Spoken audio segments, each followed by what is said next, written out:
श्री क्षेत्र परळी वैजनाथ ज्योतिर्लिंग देवस्थान येथे श्रावण सोमवार निमित्त हजारो भक्तांची देशभरातून दर्शनासाठी गर्दी जमली।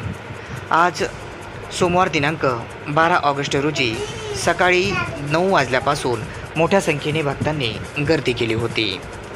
प्रतिवर्षाप्रमाणे याही वर्षी मोठ्या उत्साहामध्ये 12 ज्योतिर्लिंगापैकी एक असणारे परळी वैजनाथ येथील ज्योतिर्लिंग या ठिकाणी दुसरा श्रावण सोमवार सुरू आहे।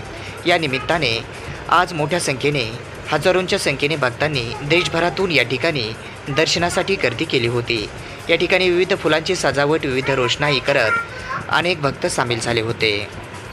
नमामि वैद्यनाथम 12 ज्योतिर्लिंगापैकी हे 5वं स्थान आहे परळी वैजनाथ। विशेष याचं आरोग्याचं महत्त्व आहे आणि 72 वर्षानंतर असा काळ आलेला आहे की माहेश्वरी श्रावण सुद्धा सोमवारनी चालू झालेला आहे आणि मराठी श्रावणाची सुद्धा सुरुवात ही सोमवारनी आणि समाप्ती सुद्धा सोमवारनी होत आहे।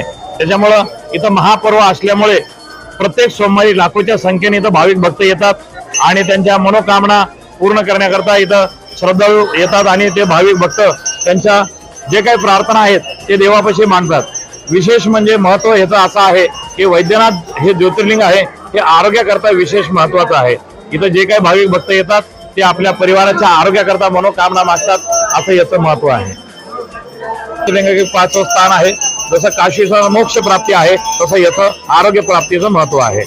आणि महिलांसाठी जे शिवमूठ आहे ती तिळाची शिवमूठ अशी हे केले जाते आणि सर्व महिला मंडळी आज तीळ घेऊन येतात शिवमूठ म्हणून व्हायला आणि आपल्या मनोकामना हे वैद्यनाथ प्रभू पूर्ण करतील ह्या श्रद्धेने लाखो भक्त आणि लाखो श्रद्धाळू इथे येतात आणि प्रभू वैद्यनाथ असे हजारो वर्षापासून त्या लोकांच्या मनोकामना पूर्ण करतात, असं इथलं महत्त्व आहे।